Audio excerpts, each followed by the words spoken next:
सत्यावरती वास्तव्य करणाऱ्या देवते शंकरचूड आपल्याला नमस्कार करतो आहे. आशीर्वाद देवा, आशीर्वादचे शब्द मुखाचे बाहेर पडले. क्षणभर माझ्या मनाचं समाधान केलं. देवा, माझं आपल्यापर्यंत येणं झालं. पण शंकरचूड, अरे आपल्याला पाहिलं आणि मला आश्चर्य वाटू लागलं.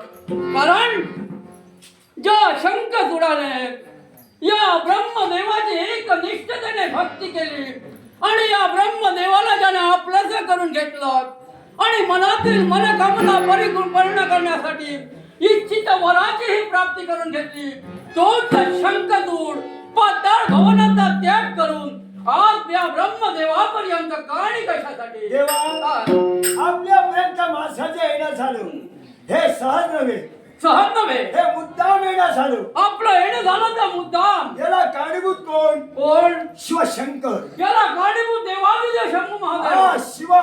कसा? या देवापर्यंत गेलो. देवाला मी सांगितलं, साऱ्या देवताला संदेश पाठवून या ठिकाणी बोलून घे. देवताबरोबर संघर्ष करून मला विजय प्राप्त करायचा आहे. या देवानं माझ्या शब्दाचा मान राखला नाही, म्हणून या देवाचा मी धडधडीत अपमान केला. ज्याने मान राखला नाही म्हणून आपण अपमान केला. देवा, म्हणजे या शब्दाचा मान राखला नाही म्हणून आपला धडधडीत अपमान. वारे शंकरचूडा, अरे देवादिदेव शंभू महादेवाचा अपमान म्हणजे या ब्रह्मदेवाचाही अपमान. मग ज्याने ठेव या अपमानाचा बदला घेण्यासाठी हा ब्रह्मदेवही तत्पर होणार आहे. हे देवा, मी तुझा वरदी आहे, मी तुझा भक्त आहे, तू माझा देव आहे. देवा, याच्यासाठी मी सांगतोय, देवा तुझा आणि माझ्या देव भक्ताचं नातं जर ठेवायचंच आहे, माझ्या आयुष्यासाठी देवताला या ठिकाणी बोलून घ्या. आणि देवताला बोलिले नसाल तर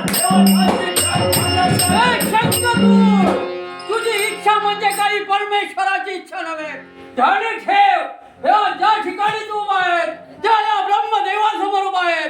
तुला जर 4 दिवस सुखाने जगायचं असतील तर हो पाताळ भवानी. 4 दिवस जगण्याची संधी देवा मला देऊ नका. अरे देव, तुम्ही माझ्या